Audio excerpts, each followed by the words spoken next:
Welcome to an episode of ADV China. There is a massive ferry behind us, and there's a reason, because where were we going from where to where? So in this part of the trip, we were going from Shandong province, which is in northern China, but it's not in the area called Dongbei. It's just in northern China. Yeah. And we're going from Shandong to Liaoning province, which is the entry point of Dongbei, which is called northeastern China. It's the big cold northeast, where the big burly guys are drinking all the time, right? Absolutely. So actually, we were going from the port city of Yantai to the port city of Dalian.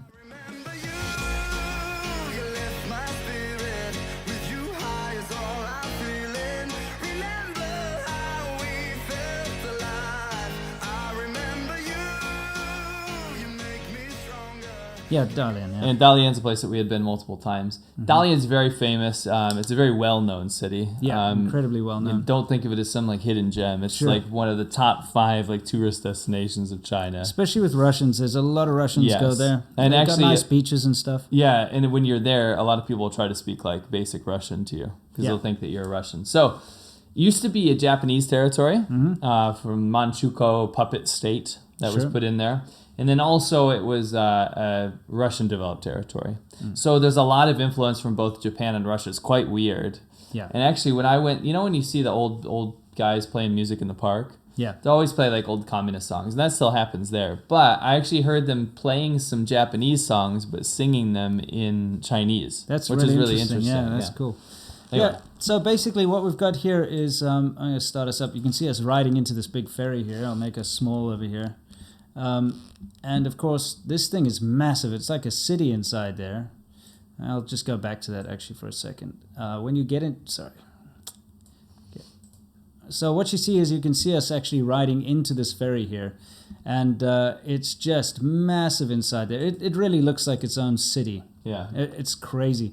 So all the cars parked down there, they let us on first because we're on bikes, and we get to park all the way at the end there. There's a little special place for bikes. Yeah. And we went on this ferry ride, but the thing is, it was a very long ferry ride, and we ended up getting there only at night. And this is where things kind of got a little hairy, I'd say. Yeah. Okay, before we continue on here, I'll just get us back here. So we arrived in the port. And one thing you have to know is that in Dalian, motorcycles are banned. Okay, so this is the biggest issue. Is we knew that it's such a weird situation because they allow you to put your bike on the ferry and take it over there, but you're not allowed to ride motorcycles in that city. So I don't know what the deal is with that, but we knew that if we were going, because we had to ride through Dalian to get to our next destination, we knew that if we were caught on our bikes, the cops would just confiscate them, and that'd be the end of the trip. So we had to be super careful. So it was really dodgy. We had to avoid main roads. So I routed out this, I planned out this route that would take us through all these alleyways and back ways and stuff. So when we got off the ferry, we went this back way, and I had to check the GPS. And we stopped, and what happened? So right after we got off the ferry, it's pitch black, right? Yeah. And there's no one around because all the cars got to get off first. Yes. And then we were last. We take our bikes off, and it's lonely, and it's weird because in China it's always noisy everywhere.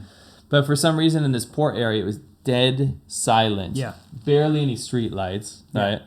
And all of a sudden we see these stumbling, drunk white guys walking up to us. Big, massive, huge, burly guys. fat guys, Kind of wearing almost if you can imagine a ghetto sailor. Yeah, looking like Popeye the Sailor Man. Yeah, and walking with huge bags of beer and liquor. Yeah. And they were already wasted. Completely wasted. And they walk up to us and they're like, and we're like, oh boy, the Russians, we can't understand anything to say. So we tried to speak some Chinese to them because we're in China. Right. There have actually been situations where I can only speak to Russian people in Chinese because they can speak Chinese. It's really weird. It is strange, yeah. They didn't speak a lick, not a word of Chinese. They were slurring anyway, but it was actually getting a bit dangerous because they were obviously interested in our bikes. Yeah. Okay? Yeah.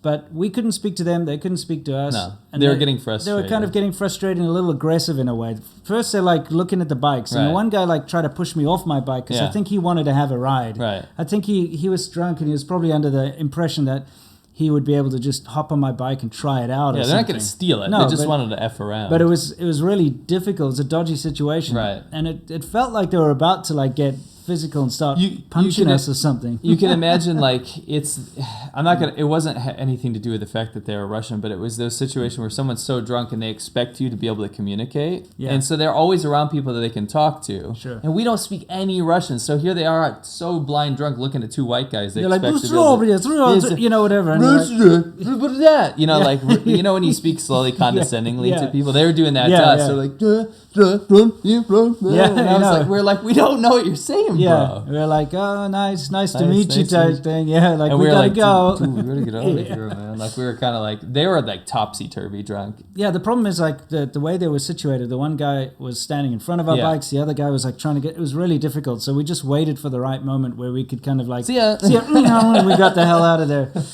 Yeah, I remember them turning around and like kind of looking at us as we left, but they definitely like were on the verge of just getting angrily like rustling around with us probably. Yeah, absolutely. So anyway, that was the start of a very debaucherous looking area.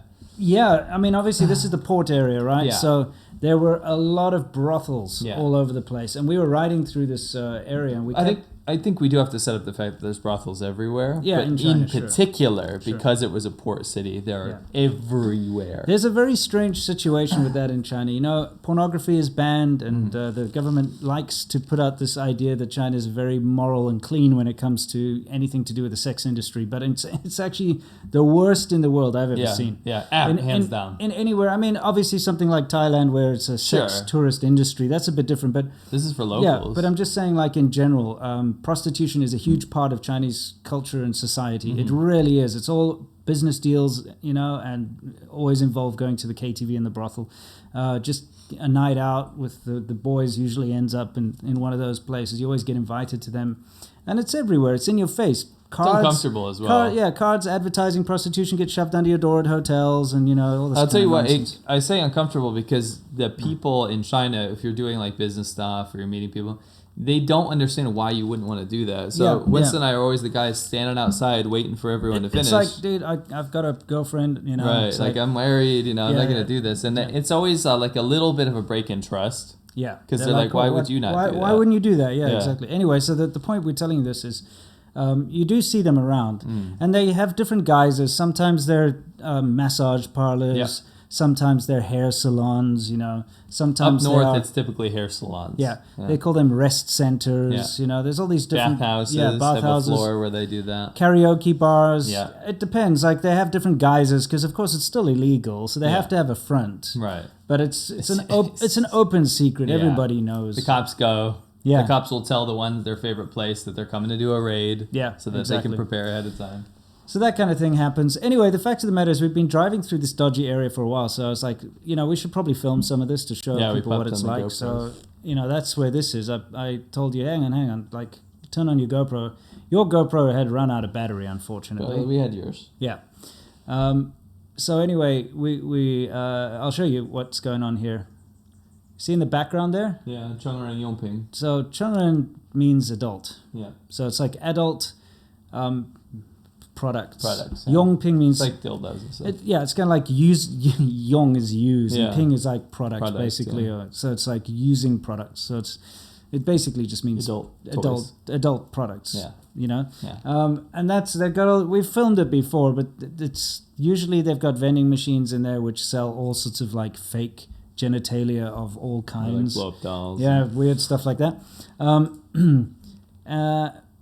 Anyway, that was the start of this. So yeah, we're going around these dodgy alleys, and Winston and I were like, yo, this place is seedier than even normal. Yeah. You know, it was very seedy. And it's obviously to cater to all the people that get off the boats. Sure. And stay there for a night, you know. Yeah, that's the whole thing, is we wanted to kind of give you all a look at what it's really like, but we'd been kind of escaping the law because we can't be riding bikes there. We're escaping the Russian guys, so we passed through like a huge amount of this stuff, and it was only when we kind of got it in the clear, I was like, hey, wait, we should record some of this stuff. And unfortunately, that was kind of right at the end of this whole area, but you still get a taste of it. Yeah. So the places that I remember seeing here, you had these like little adult shops and stuff, but the brothels that we saw were a lot of hair salon places, haircut places. And what they'll do is in the day, they'll actually operate as a hair salon. Sure. I remember actually a time I was in Inner Mongolia and I was wandering around. We were drinking, and I was like, "Dude, I need a haircut." And my friend was like, "Oh, you want to go get a haircut, eh?" And so I walked into a hair salon, and all the ladies are like, "Oh," like clamoring around me, and my friend's just like laughing. And I was like, "Oh," and I had to walk back out. I was like, "Oh, see you in the daytime." Sure, exactly. That's kind of interesting. Yeah, in Shenzhen, was always a huge industry, the sex industry. But because it's illegal, they have all these very interesting ways of getting around it. It's always very funny to see. Yeah. You can see I'm busy bringing up my phone there. I had to block it because I was putting in my password there. But, you can see I had to follow this little route that I planned out and make sure. It take us over an hour just to get to our hotel. We had some serious problems. By the way, it turned out we couldn't stay there because we were foreigners. Yeah. The usual thing. Always happens. And it was a fake hotel, remember? Yeah, it was fake. So there's one chain of hotels you can always guarantee you can stay in as a foreigner. It's called the 7 Days Inn. Yeah. And so we found a 7 Days Inn, and when we got there, it was a fake 7 Days Inn. Yeah, they just used the name, they used the logos, everything, but it was like slightly off. Yeah. So we got there and they're like, "Sorry, foreigners can't stay here." We're like, "Come on, seriously?" This is a typical like northern China neighborhood that you have these short apartment blocks everywhere. By the way, there's one of those. That's a prostitute. That's definitely. You see, there's a guy just looking at the front there. That's like probably one of those hair salon ones. Yeah, it kind of looks like it. Yeah, it does. Yeah. So there's one over there. But these operate just out of normal neighborhoods. This is where families live. Sure, I know it's something that always kind of shocked me that these things are always situated in the middle of like a neighborhood with kids walking around. Yeah. I mean, I've got a lot of footage of Shenzhen where there's like little kids and grandparents taking their kids past like adverts for prostitution in these dodgy areas. Yeah. Now, look at that sign over there. Again, it's another. It says Chengren Yongping, but underneath it says. Wuren Shouhua means unmanned. So Wuren means no people. So it basically means that it's a vending machine thing. So you don't need to worry about being embarrassed, I guess, if you're going to go buy your sex doll or whatever it is. Weird stuff. Yeah. Remember we filmed that guy sleeping inside? In one, yeah. Yeah, because there was no one there. Yeah. What is it? That's just like a huoguo. Yeah, see, that's just a hot pot restaurant, nothing fancy. But yeah, you can see we kind of left the vibey area here, but this is a neighborhood at night. Right. Yeah, it's kind of interesting to see, just to see what it looks like. Yeah, what have we got? There's some cow row. So this is, I mean, it's good to set these up. So what these guys will do is they'll go, let's say they leave their ship or their whatever, and they go eat some barbecue, they drink a ton of beer, they get drunk, and then they go to these dodgy places. Dodgy places. I recognize that logo over there. You see that thing on the left? That's that duck. Those duck parts. Yeah. There's like a shop that doesn't sell duck meat, only the parts of the duck. So the hearts, the gizzards, the necks. What do you think that is over there? It's kind of hard to see. I can't make out the characters on the left there. No, I can't see it. No. Looks like it could be a hotel. Could be a little hotel, yeah. Yeah, probably a hotel. What do we got here? Lao Shao good. It looks like goods. That could be goods. Yeah. So, Lao Wu is like the old five or old five.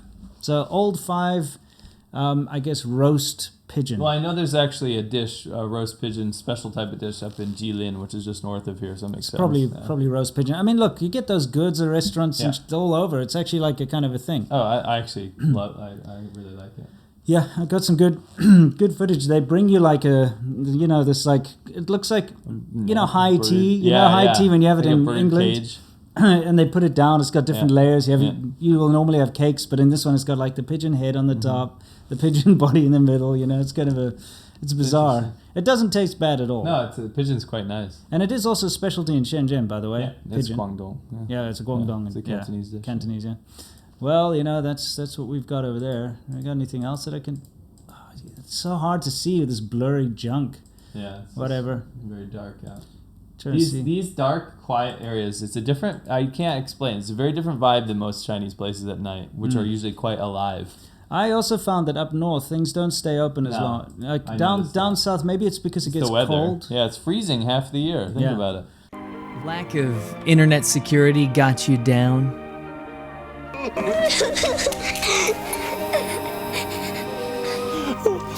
I'm positively teary-eyed. I mean, to be totally honest with you, you gotta keep your stuff safe when you're online. It's very easy to snoop in on what somebody's looking at or doing on the internet, and you don't want things like your credit card or your identity to be in the hands of someone else. That's why we like to use NordVPN. NordVPN is one of the easiest VPNs you can use. And a VPN is kind of like a tunnel that encrypts and keeps all of your data safe so that nobody can see what you're doing, and that includes your internet service provider.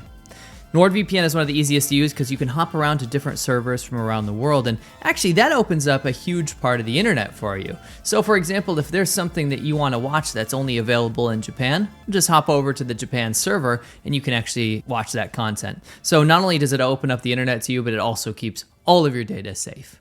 Don't forget to go to nordvpn.com/ADVChina and use NordVPN just like we do. You're gonna get a huge discount on a 2-year plan, plus you're gonna get 4 free additional months. Don't forget nordvpn.com/ADVChina. So down south, it's always open. What do we got here? It says something Jia Chao Shi.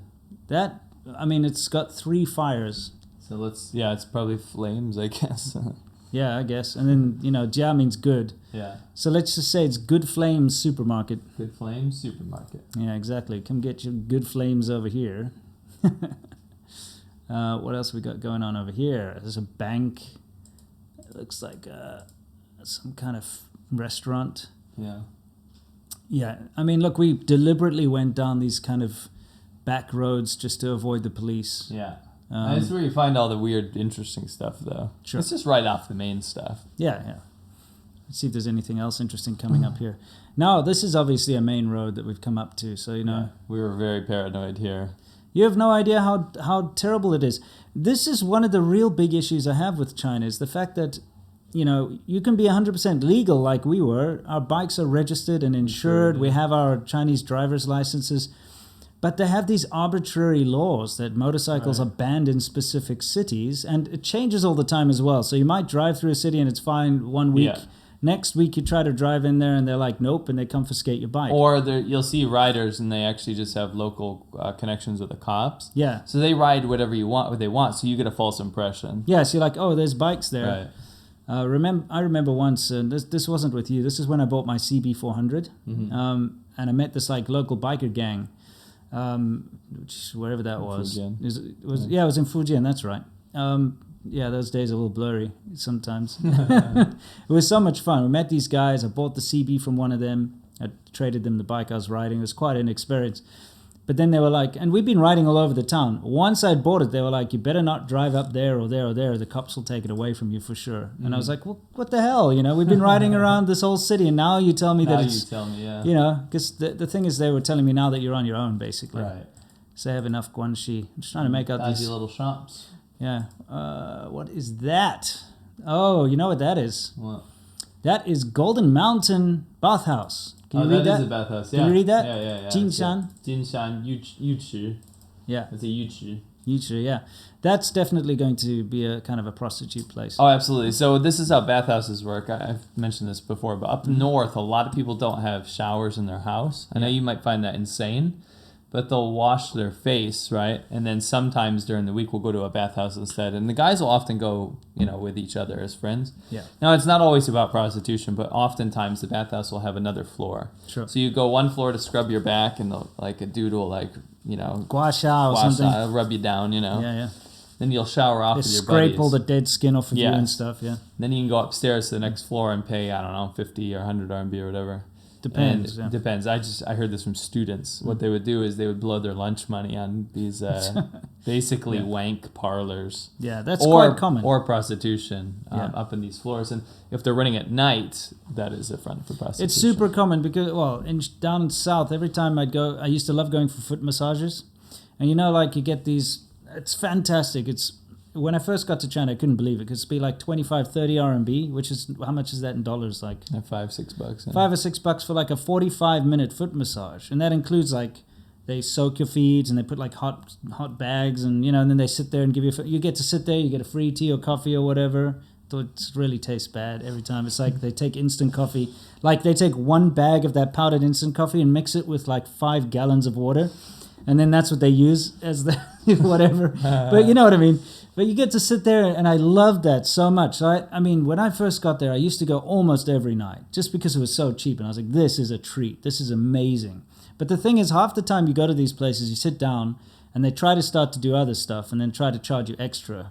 And, you know, like... Because it's a front half the time, Yeah, right? And I learned very quickly to tell the difference between the different places. Because what you need to do is you need to go to those ones that have got like an open room with lots of chairs in them. Yeah, because then it's not. Then it's fine, Yeah. okay? But a lot of them, you go there and they're like, oh It's a yeah, back come, room. we'll get you a private room. I'm like, okay, private room, that's fine. You know, and then there's normally 1 or 2 chairs in there and you're sitting there and they have a TV and all that. And then, you know, you get your foot massage and it's all cool until they start to try to do other stuff and try to say, oh, you know, it's going to be healthy to massage this, you know, I'm just going to have to charge you an extra 60 or 80 RMB or whatever it is every time. There's different levels of expats, and I feel like when you, not levels of expats, the level of experience in China, when you learn enough Chinese to go live on your own and you're not like being ferried around by your boss or whatever in your company. Yeah, or your like girlfriend. Or your girlfriend or whatever. You have to learn, a huge part of your experience is going to be having to learn how to avoid prostitution. I'm not even joking. Very, very true. Unless, of course, you're that way inclined. I will judge you if you're that way inclined, to be honest. I remember that's the thing. They have crackdowns very often. And I remember once, this just popped into my mind. So I was at my favorite foot massage place. But they did lots of dodgy stuff upstairs, right? Yeah. Okay, and I found out the hard way, and I was like, fuck that, you know? Anyway, so I'm sitting downstairs and just having a foot massage, and about 20 cops come in, and they all rush upstairs. Next minute, I see a manager running out.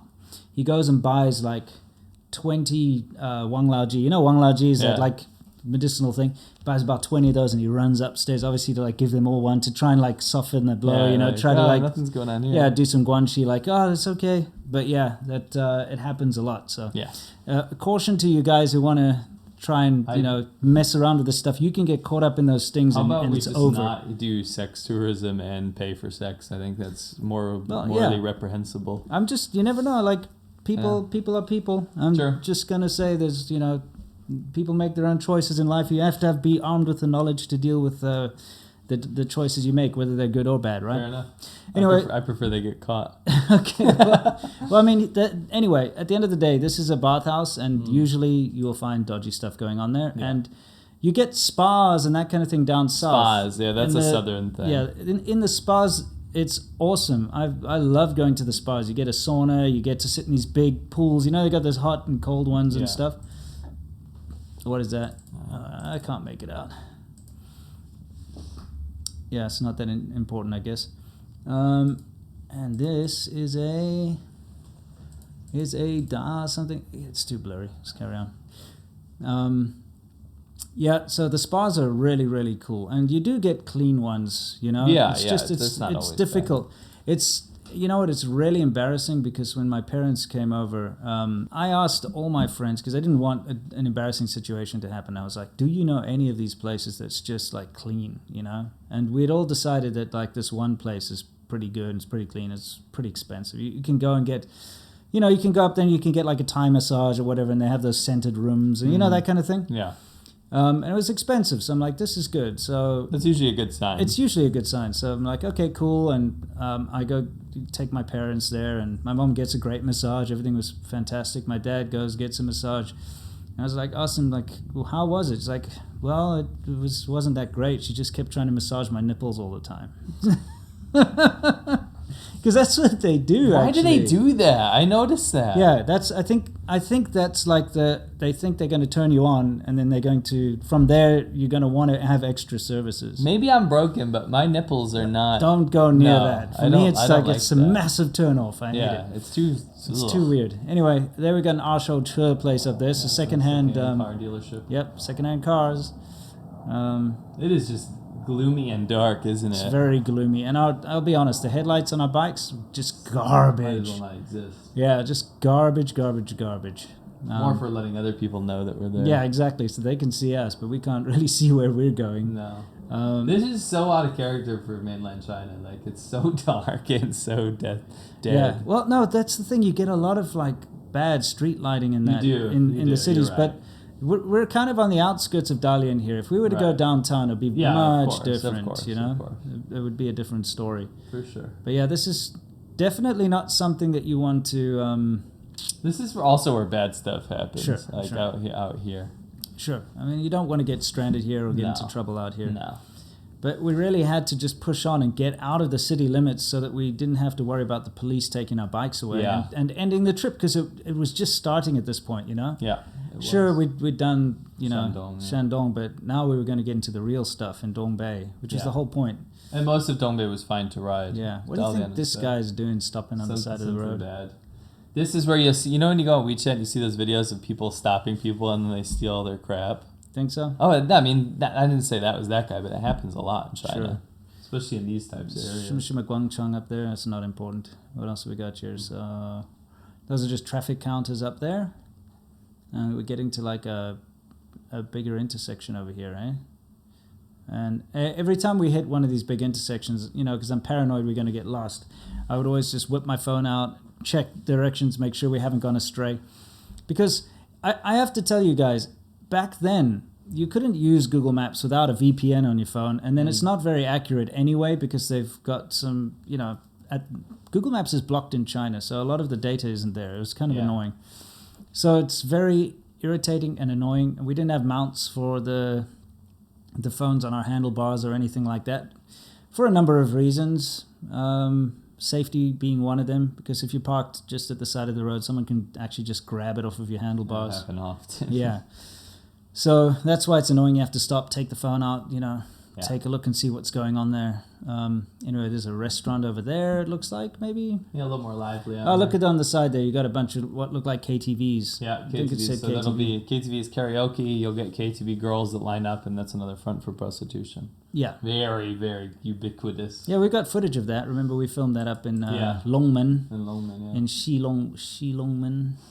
You know what I mean? All the way up there. Yeah. Just, what do we got going on here? Nothing. Hey, there's a bike. Hey. Little illegal bastard. What do you think you're doing? Yeah. What are you, us? Yeah.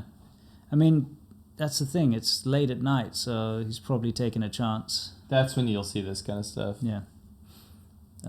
I just see a bunch of mianbao chi. Those are those little bread vans, we call them, parked around here. And you also notice those little like electric type cars. You know those funny little things. Yeah, So those little well, three-wheel. they've got motorcycle engines in them most of the time. Yeah, those ones. Yeah.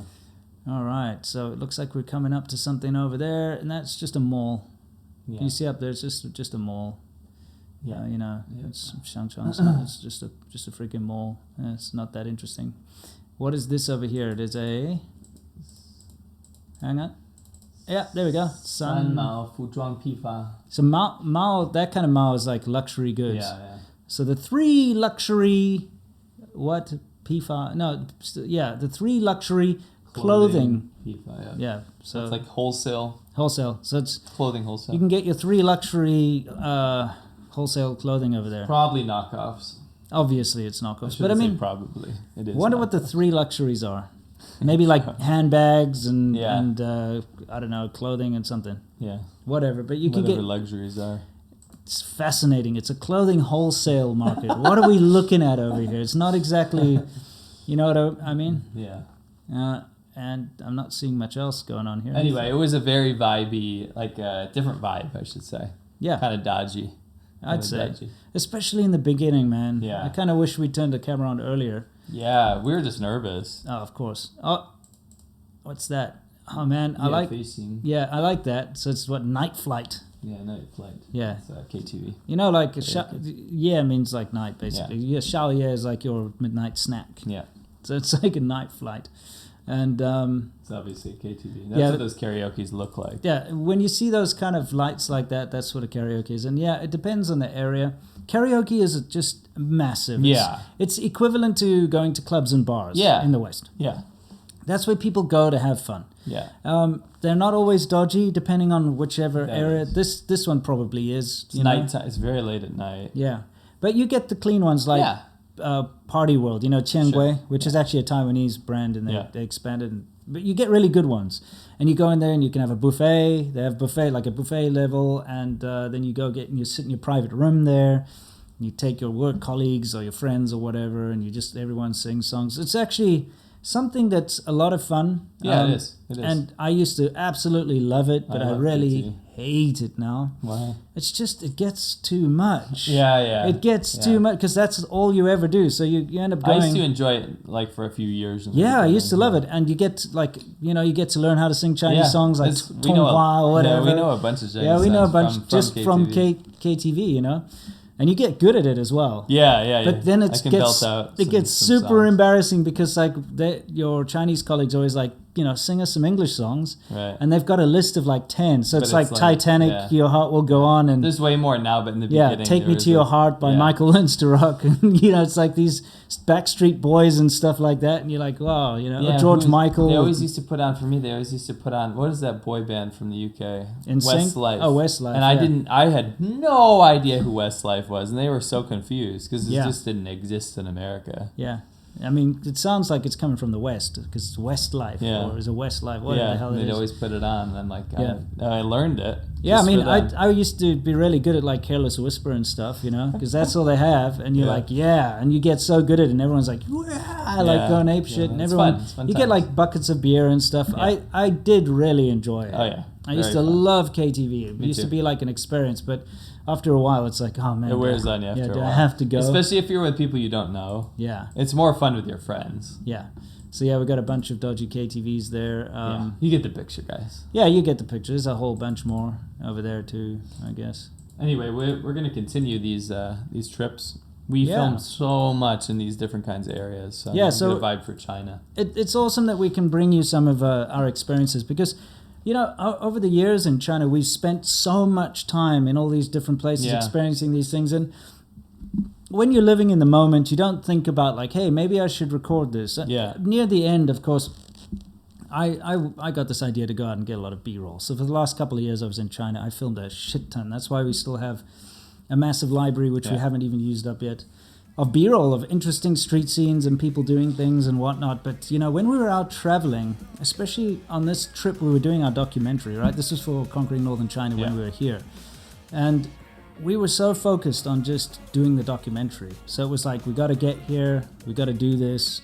And that's why we didn't do the whole ADV thing as much, like making an episode where we talked and stuff. But we're so happy that we still have the footage that we filmed on our GoPros going through all the different cities and areas, so we can do these kind of videos and explain to you what's going on and what we experienced. And there's a hell of a lot of hidden gems. Oh yeah, there's some good stuff we found. So it's going to be fantastic. Can't wait for you guys to see it. So I hope you enjoyed this one, guys. And next time you end up in the port of Dalian being accosted by drunken Russian sailors in a red light district, just remember us. Until then, you know the drill. Stay awesome.